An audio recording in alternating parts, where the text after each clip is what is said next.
So hello everyone, and I hope you're doing very well. In today's video I'm going to share with you the top 10 most atmospheric tames, so without further ado let's get straight into it. In at number 10 I've decided to put the Baryonyx because I have a lot of memories with this tame and it also does spawn in the swamp biome, and out of creatures like the Sarco, the Capro and this creature, personally, I find that it fits best to the biome, and it would sort of make sense if the Spino spawned there as well. I'm not sure how accurate that is to what actually has happened before, but still, the Spinosaurus will be a good addition in the swamp biome. But obviously, it isn't, but the Barry really is a great fit, and also just a great creature on top of that as well. It has a lot of mobility. If you couldn't figure that out already, there is no extra movement speed on this thing. That's its walking, and obviously this is its sprinting. There's not actually too much difference between the two there, and it can also jump as well, you know, if you want to get that kind of thing going, because a creature that can jump is honestly, in my opinion, just a lot more fun to have and use. They can also spin as well. That spin attack is incredibly useful for underwater caving and general underwater exploration. It can stun creatures up to the size of a Megalodon. It is honestly a godly ability that I think we should all be using in underwater travels if you have the Baryonyx and the creatures are under the size of a Megalodon. Otherwise, you should probably just run, but their health, stamina and damage are really great as well. They're the perfect size for general caving too. Perfect creatures. Continuing on, we have got the Argentavis, and this is probably like my favorite creature on the island by far. There is nothing which can really beat it when it comes to atmosphere on the island, and I'm pretty sure it's the highest ranking creature that spawns on the island that has this atmosphere. Actually, there's one more creature further on which spawns on the island and has more atmosphere, but that's partly model related reasons, as the RG doesn't have the most interesting model, and you know, that's probably just because of what the creature is. It's not some kind of xenomorph alien thing. We've been attuned to obviously a lot more complex creatures with just what Ark has been doing lately, but the RG keeps it simple and does it well and sticks to it and has a nice atmosphere and a good atmosphere. Because of that, it fits very well in the mountainous biomes. It colours usually camouflage quite well to the terrain, which helps obviously them, not you, because sometimes if you're going around on the mountains you might not even see an RG and then you're like, oh my god, there's no RG chasing me. But that can be said about some other creatures. The more grey browny creatures tend to work best in the mountain environments.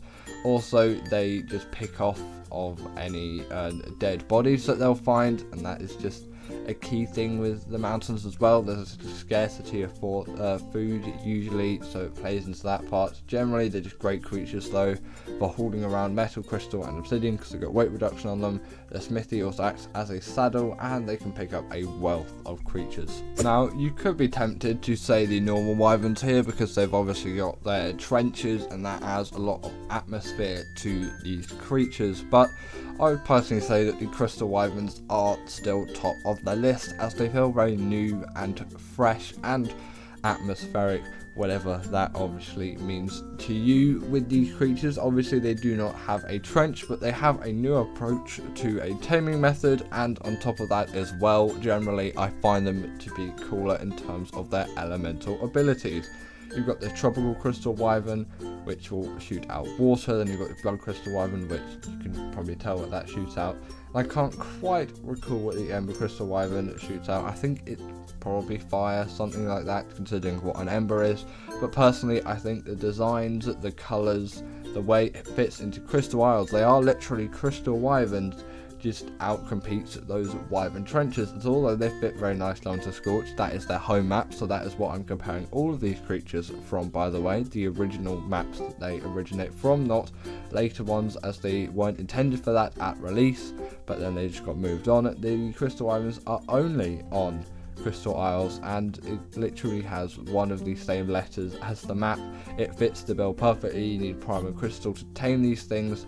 They follow that crystal theme, especially the tropical crystal wyvern, which is the reason why I used it for the b-roll here, because it's the most kind of crystal wyvern looking. But yeah, so much easier to tame than the normal wyvern, and so cool and useful. In at number 7, we've got the Mwing, and I have to put this creature here because come on, it is just so ultimate on Gen 2, and it's got an atmosphere like no other creature. It is the best traveling mount out there, and also no other Ark creature is really a platypus. Like, it is just the most platypus like creature in Ark, and we all really do know that creature if we haven't been living under a rock for 150,000 years or something like that. That might even predate Homo sapiens, I'm not actually quite sure on that. Either way, you know what this creature is, even if you don't know it as a Mwing. If you never played Ark before, you can kind of tell what this creature is based off of, and it's just got a really nice and friendly atmosphere to them, and it just makes them enjoyable to use overall. Yeah, there's a bit of some, you know, weird stuff that comes with them, with the milk animation. It still kind of freaks me out. It's not like it's not a natural thing. It is, and obviously it makes it a feedable, a portable feeding trough, which allows you to feed your baby dinos, and it is extremely useful for that. They can also glide on top of water as well, and they're not the worst berry gatherers out there. They can just belly flop onto them and then berries. There you go. So we've got the Desmodus. This creature really does need to be here, as all of its abilities are linked so well to what creature this actually is, and also just personally it really fits in with a Nordic theme, especially the saddle colors. It's all been thought out very well, and also just the colors of the bat and the way it fits into Fjorda honestly is absolutely fantastic, and Wildcard couldn't have done a better job with it. Obviously its abilities are, the main ones are that it can farm blood bags, and it can make a sanguine elixir, which stems from blood anyway, and vampire bats, you know, they have a lot of blood and they need a lot of blood. They can also grab onto any kind of wall, vertical surface, ceiling, and they can glide too. They can pick players off mounts in PvP. They're just such a well characterized creature. They're kind of this vicious blood sucking thing, and you can go around and be that vicious blood sucking thing around the whole map and just decimate things. They've got kind of a monster characteristic, a monster atmosphere to them, even though they are a little bit more light-hearted than that. So in at number 5, we have got the Rhino. This is the top appearing creature that spawns on the island on the list, and personally I think it really does have to make it. It is a cool flying insect that can shoot all kinds of things out of its body, and it has a lot of new atmosphere, and it brings a sort of new dimension to the map, if you will. These creatures are fast, they're agile, they are vicious, and they make this swamp biome, an already horrible place, an even more horrible one. It honestly could not be worse for the swamp biome situation, but I'm not saying that that's necessarily a bad thing. It's just progressively the swamp biome has gotten harder, harder, and harder, and harder, and now you've got these things, and it's gone up a little bit more. The only good thing about it is they're slightly rarer than the other creatures. They're not going to find them as commonly as a local capro, so you should be alright with these things not spawning on you absolutely everywhere, but it depends what your dino counts are on your servers, obviously. These creatures have the exact same taming method as the Reaper, so there's nothing too interesting there, and the Reaper is later on the list, so I'll tell you about the taming method then, and if you want you can still watch the b-roll here and you can see what you kind of need to tame this thing, as this actually does come from my Rhino taming guide, which I think personally, if you don't know how to tame one yet, you go watch that. I will link it up on screen right now. Also, just before we move on to the next creature, I'll let this play along if you just want to know how to tame this thing without me directly telling you, because I'm sure you can work it out. We do have a membership program on the channel, and I did a poll recently, and a few of you said that you would be interested in it. So if you go down into the description of this video, there is the link to sign up for the membership. I would really appreciate it if you did, and also I will take your suggestions for videos, as long as it's not like 100 days or things like that, because they will take far too long. I will take your suggestions for videos as people, and like personal guides for yourself, and I will upload them all as members only content, as I kind of want to make it more personalized to you and what content you want to see from me. And obviously I'll just upload members exclusive content anyway, and you get early access to videos as well. Continuing on, we have got the Velo. This creature, in my opinion, is more atmospheric than the Rhino because it's not all big guns blazing new innovative thing. In a way, what it kind of is for me, because I find its ability to be very innovative, and the fact that no one's ever really carried this out further in the wildcard team since then is a bit like, well, it really should, as this could be further expanded on, and it would be just extremely nice to have as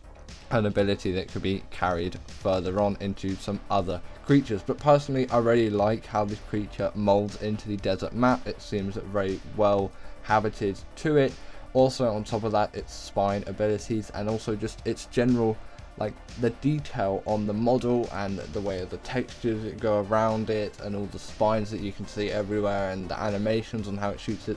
They honestly give this creature a lot of character as kind of a goofy but also quite, you know, violent creature. And it's also a little bit creepy as well, the way how, like, its head shakes and just its head shakes and the rest of its body stays still. There's just something to me that says that is a little bit creepy. Also, they're just quite small creatures as well, and they're not really difficult to use. They're just generally great for a lot of scenarios, and I love these creatures for whatever character that they offer you. In at number 3, we have got the Rock Drake, and the Rock Drake really is something when it comes to atmosphere, such as Arboration as well. Just the general map that the Rock Drake is placed on really gives this thing a lot of atmosphere as a creature. They are fast, very agile gliders, although maybe not flyers. You don't really need it for the home map that they're on. Obviously, I recorded this on Crystal Isles, and actually Rock Drakes were around on Crystal Isles before it got turned into an actual DLC, where it was a mod map still. You could fly around with Rock Drakes on this thing, as Rock Drakes were on the map. Not sure why they removed them. I guess maybe they don't work too well on the map, but you know, it would have definitely been nice to still keep them in. There are a lot of cool things actually I find with Crystal Isles that were taken out for the actual DLC release. A few things like that which I wish were kind of kept in the game. Either way, these creatures are just really well fitting to the red zone. I think it's called, is it called the red zone? Something like that. Basically, you go down and you're going to spend ages going down, because it does take a while, especially if you don't have a Rock Drake on you. Then you're going to find these Rock Drake nests, the same time method as the Wyvern. Then you're just going to steal that egg, and then you have to escape, and you can't really fly out anywhere. It's not how it really works on Arboration, because flyers are banned, so no flyers around. And then you're just going to get loads of air conditioning when you're in a safe space and hatch that Rock Drake, and you're going to love that Rock Drake so much. And then you're probably going to go and get a much higher level one, because you're going to start with a low level one because it's just generally easier, or the eggs that you can just find first really with these things. But yeah, once tamed, you got yourself an absolute flying machine, a monster of dealing damage, and something that can climb up pretty much any wall surface you can think of.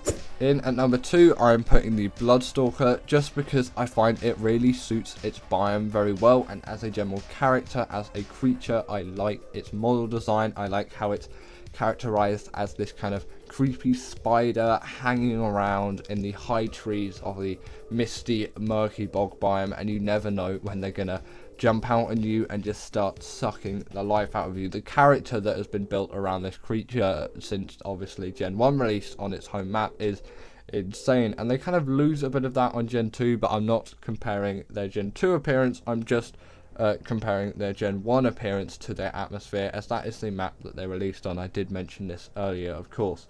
And once tamed, which is the same tame method as the Desmodus, although the Bloodstalker obviously did it first, you get blood bags in your inventory, and then from that they will suck them out of it, and then boom, that's how you tame them. But you need to go up to them, they're going to grab onto you. The Desmodus will do the same. Then once you have blood bags in your inventory, which you use the syringe for, otherwise you can use a Desmodus to farm those blood bags as well, then there you go. It will start sucking the blood bags out of you, and sometimes it will take quite a lot, so you're going to need to be doing a lot of syringing, or at least you definitely did back in the day when you were just on Gen 1, because that was the only way to get blood bags. Obviously, if you're still playing Gen 1, like just with all the Gen 1 creatures, you're still going to have to do that, And actually for 100% effectiveness, you're probably going to want to bring a Moss Chops as well and feed it to the Bloodstalker first, as it's just gonna make the taming experience better. But only do that if you've got a max level Bloodstalker, otherwise not really worth it. They're also my favourite underwater mounts out there. They have so much mobility in that space, great general attackers as well. The damage is not awful. I really do love these creatures. And finally, in at number 1, we have got the Reaper. I think that they fit the best into their map out of any creature, and although maybe not the most inventive thing from Wildcard, simply just being a xenomorph pretty much copy and pasted into Ark. The taming method is really cool and brings a lot of atmosphere to the tame. Essentially what you do is you get a Reaper Queen, then you lower its health to I think below 1000. It will have a purple glow, and then from that you'll be able to go up to it, it will impregnate you, then the baby will be inside you. Doesn't matter what character you selected, by the way, because I don't think it's going where you might have thought it was going. It's probably just going in the stomach, considering, you know, what happens in Alien. You generally know the gist. Then you get loads of XP before the baby comes out, and then that's how you get to up to 100% effectiveness. Then when it hatches, you get those Reaper pheromones out, so the baby doesn't kill you, but it'll probably still kill you anyway. Then obviously once you've claimed it, there you go, and it's just going to grow up, and you're going to nurture it, and then boom, like that, you've got yourself a Reaper King, and not a Reaper Queen, obviously. The only difference being their second attack, instead of dealing torpor, now simply just slows down creatures. If you haven't noticed, I am actually on a Reaper Queen for this, so if anyone's saying, oh well, that's not what the Reaper King does, yeah, I know, with that tail ability, this is a Reaper Queen, not a Reaper King, but you know, it still looks like a Reaper. The only difference is obviously that tail ability. But yeah, best creature for atmosphere in my opinion. But anyway, that is the end of today's video. I really hope you all have enjoyed. I've definitely enjoyed making it. As always, comment down below what your favourite or most atmospheric Ark creature is, and make sure to subscribe to the membership if you feel like it's for you, and I'll see you later.